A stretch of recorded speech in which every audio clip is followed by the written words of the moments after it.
The St. Aldhelm Hospital had been closed for almost 20 years when Peter Jenkins took the job.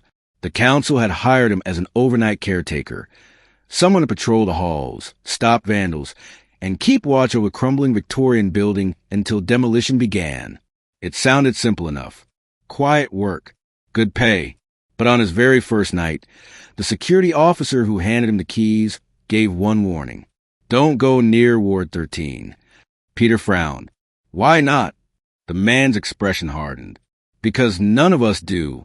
Just lock it and leave it. You'll hear things. Everyone does. But you don't open that door. He pressed a tarnished brass key into Peter's hand. You'll know it when you see it. The handle's cold. The hospital was enormous. Long corridors lined with peeling paint, broken trolleys, and old wheelchairs that squeaked in the dark. The smell of disinfectant still lingered beneath the dust, as if the building refused to forget what it once was. Peter made his rounds with a torch, trying not to jump at the echoes of his own footsteps. The power was unreliable, and the emergency lights flickered like dying candles.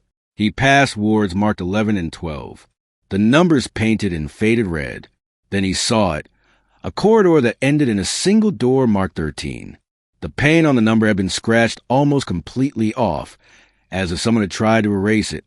And just as the guard had said, the handle was cold, colder than metal should ever be. For 2 nights, Peter avoided it. He stayed near the security room, listening to the building creak and settle. Sometimes he swore he heard footsteps above him, but every time he checked, the upper floors were empty. Then on the 3rd night, it began. At exactly 2:47 a.m., the intercom crackled to life. A faint voice whispered, "Help me." Peter froze. He tapped the mic. "Hello? Who's there?" No reply, just static. Then came the soft sound of something dragging along the floor, coming from the direction of Ward 13. He tried to ignore it, told himself it was rats or the wind, but the sound grew louder, slower, like someone crawling. Finally, curiosity won. He grabbed his torch and headed down the corridor. The closer he got, the colder it became. His breath misted in the beam of his light. He reached Ward 13. The door was locked with a heavy chain. The sound stopped. "Hello," Peter called. "Is someone in there?" No answer. He hesitated, then lifted the brass key the guard had given him. The lock clicked. The chain fell away. The door creaked open. The room beyond smelled of mold and something far worse, rot mixed with disinfectant. The walls were stained yellow. The ceiling tiles hung loose, black with damp. In the center of the room stood an old hospital bed, still strapped with restraints. A faint indentation marked where a body might once have been. Peter felt the air grow thick, pressing on his chest.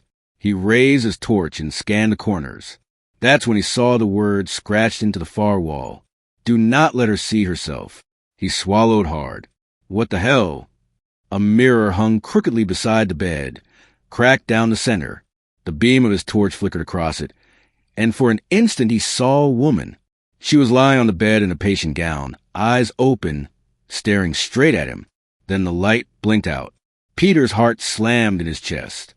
He hit the torch. It flickered back on, and the bed was empty. He stumbled backward, hands shaking.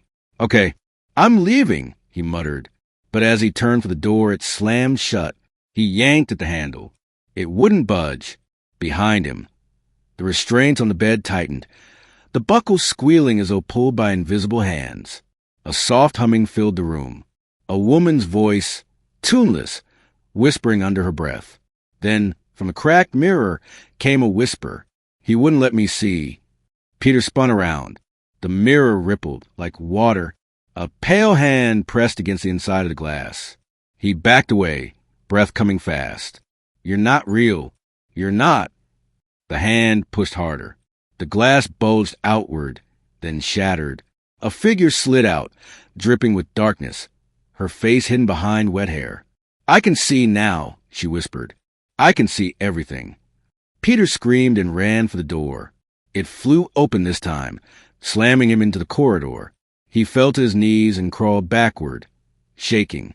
When he looked up, Ward 13's door was shut again, as if it had never been opened. The brass key lay beside him, blackened and twisted. He left the hospital that night and didn't go back. A week later, police entered St. Aldhelm after reports of lights and voices inside the condemned building.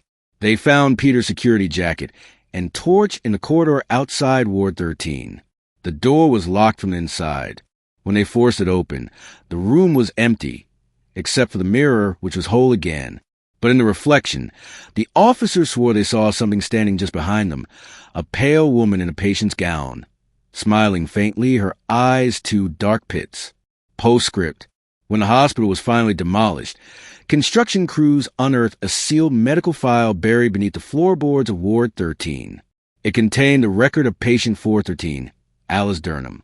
Notes read, subject suffers from delusional episodes. Claims reflection moves on its own. Violent outbursts when mirrors are removed. The final entry, dated October 12, 1989, simply read, patient terminated after attempting to crawl through mirror. Body unrecovered. They say St. Aldhelm's rubble was used as filler for a new medical complex 20 miles away. That new hospital has no Ward 13. But some nights, the staff still hear the intercom whisper, "I can see you."